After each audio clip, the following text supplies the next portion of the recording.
मेरा आज बिल्कुल अंदर से इच्छा नहीं थी कि मैं प्रोग्राम करूं, फिर भी मैंने कहा नहीं, हम लोगों के बीच में जाएंगे, अपनी फरियाद रखेंगे कि एक एक व्यक्ति इस चीज को ध्यान से देखो आप लोगों को कि क्या ये झंडे पकड़े हुए सच में किसान है। मैं पहले दिन से ये बात कह रही हूँ कि ये किसान नहीं है, किसान नहीं है। क्या किसान डीजे लेके घूमते हैं? क्या किसान हल्ला करते हैं? क्या किसान बहन बेटियों के दुपट्टे फाड़ते हैं? मैं मिलना चाहूंगी एक एक किसान नेता से, मैं हर खाप से हिसाब मांगूंगी इस चीज का। मैं गली गली जाऊंगी, महिलाओं को लेके जाऊंगी, मैं कुछ पूरा उचारा हल्का मैं गांव गांव जाके हिसाब मांगूंगी इस चीज का। अरे फिरते हुए आज हमें महीना हो गया, ऐसी गंदगी तो मैंने कहीं नहीं देखी जो मैंने आज यहाँ गांव में देखी। मैं अंदर से मतलब मैं बता नहीं पा रही कि मुझे इस चीज की कितनी पीड़ा है कि मैं कह के थकी कि हम महिलाओं की सुरक्षा करेंगे, हम महिलाओं के साथ हैं, हम महिलाओं को सशक्त बनाने का काम करेंगे, हम महिलाओं को पंचायतों में भागीदारी देकर हमने महिलाओं को पुरुषों के बराबर हक दे दिया। पर आज जो मेरे साथ हुआ है, मेरी गाड़ी का शीशा तोड़ा गया, मेरे पर ईंट फेंकी गई, मेरी बहनों के कपड़े पर, उसके बाद मुझे लगता है कि हम 21वीं सदी में प्रवेश नहीं कर रहे। आज भी हमारी बहन बेटियां उसी 14वीं सदी की है जहां बहन बेटियों के साथ क्या होता था। मैं कहती हूँ महाभारत आज तो सरेआम जैसे द्रौपदी का चीर हरण हुआ है। मैं तो हाथ जोड़ के आप लोगों से कह रही हूँ कि जागरूक हो जाओ, माता शक्ति जागरूक हो जाओ, अपने हकों की लड़ाई लड़ो। कोई अपना साथ देने वाला नहीं है, कोई भी। हमें अपने अधिकारों की लड़ाई खुद लड़नी होगी।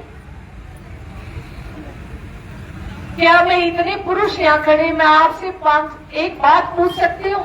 क्या आप मुझे इंसाफ दोगे? दोगे क्या? क्या दोबारा ऐसे हमारे साथ गलियों में ये होएगा?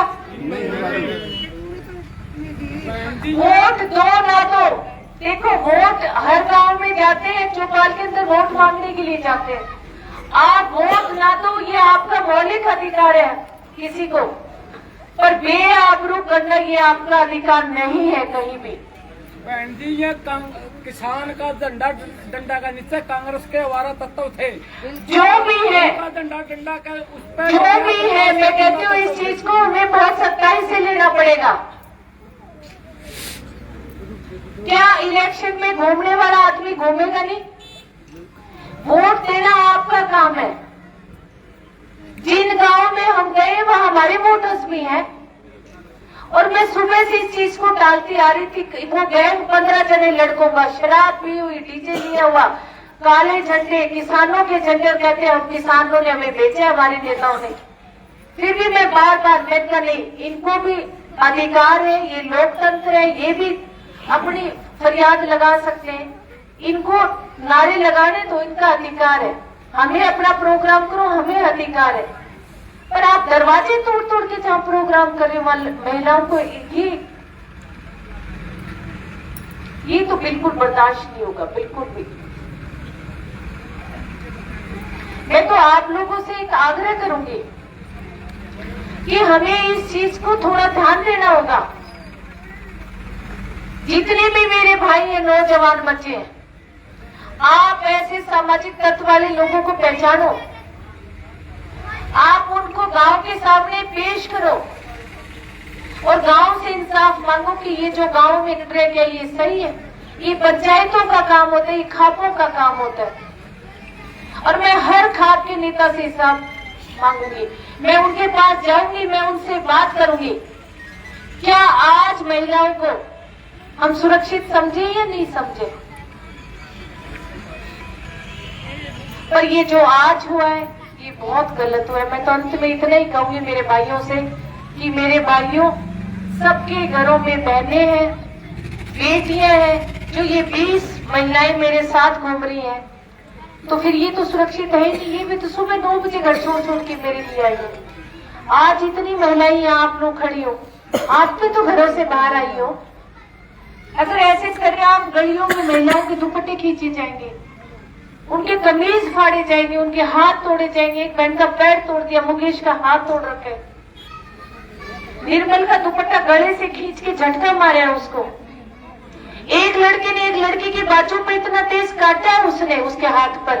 क्या ये किसान है? नहीं, मैं महिलाओं से पूछूंगी कि मैं भी तुम्हारी बहन हूँ। हम तो रात को 11-11 बजे भी बाडड़ा से निकलते हैं, 2-2 बजे भी निकलते हैं, पर मैंने ऐसा सिस्टम कहीं नहीं देखा। वहां भी तो हमारे भाई हैं, क्या वहां किसान नहीं है? क्या वहां किसान खेती नहीं करते? 2-2 बजे घर जाते हैं, अपने आप को इतना सेफ समझते हैं कि हमारी भाइयों की छाया में हम लोग घूम रहे हैं। हमारे बड़े बुजुर्ग, एक आदमी अगर गेड़ का लेके बैठ जाते हैं तो रात को चाहे 12 बजे तक घूमो, उस गली में हमें सुरक्षा महसूस होती है कि वहां मेरा चाचा था, वो बैठा है, मुझे कोई उंगली नहीं उठा सकता मेरे ऊपर। पर ऐसा तो उचारना वालों मैंने तो कभी नहीं देखा। आज मुझे अंदर से खुद के लिए भी बहुत पीड़ा है और महिलाओं के लिए बहुत पीड़ा है। मैं तो ये जो बात है वो आपके चरणों में डाल के जा रही हूँ, मेरे बड़े बुजुर्गों के चरणों में डाल के जा रही हूँ कि क्या हम महिलाओं को ऐसे रखेंगे हमारे समाज में? मैं फिर एक बार कहूंगी कि मैं दाड़म खाप के आगे मेरी बात रख के जा रही हूँ कि ये दाड़म खाप क्या मुझे इंसाफ दिलाने का काम करेगी समाज में। जीवन जीना आसान नहीं होता और बिना संघर्ष के कोई महान नहीं होता, और जब तक नहीं पड़ती चोट हथौड़ी की पत्थर भी भगवान नहीं होता। नाना जी आगे बढ़ो, हम आपके साथ हैं। नाना जी आगे बढ़ो, हम तुम्हारे साथ हैं। नाना जी आगे बढ़ो, हम तुम्हारे साथ हैं। नाना जी आगे बढ़ो, हम तुम्हारे साथ हैं। जिंदाबाद जिंदाबाद जिंदाबाद जिंदाबाद जिंदाबाद जिंदाबाद। आगे बढ़ो, हम तुम्हारे साथ हैं। आगे बढ़ो, हम तुम्हारे साथ हैं। मैं तो ये गुमान करके बैठी थी कि मैं हिसार की बेटी हूँ। मैंने 2 इलेक्शन लड़ लिए, मैंने कभी ये शब्द यूज ही नहीं किया कि मैं बेटी हूँ, कि मैं बहू हूँ। मैं एक उम्मीदवार के तौर पे दोनों जगह गई हूँ कि मैं आपकी उम्मीदवार हूँ, पर पहली बार मैंने ये बेटी शब्द यूज किया क्योंकि मैं हिसार की बेटी हूँ, मैं आदमपुर की बेटी हूँ। अगर पूरे जिले की भी बेटी कहती हूँ तो बहू भी तो बेटी है। ये फर्क है आप लोगों के मन में कहीं नहीं।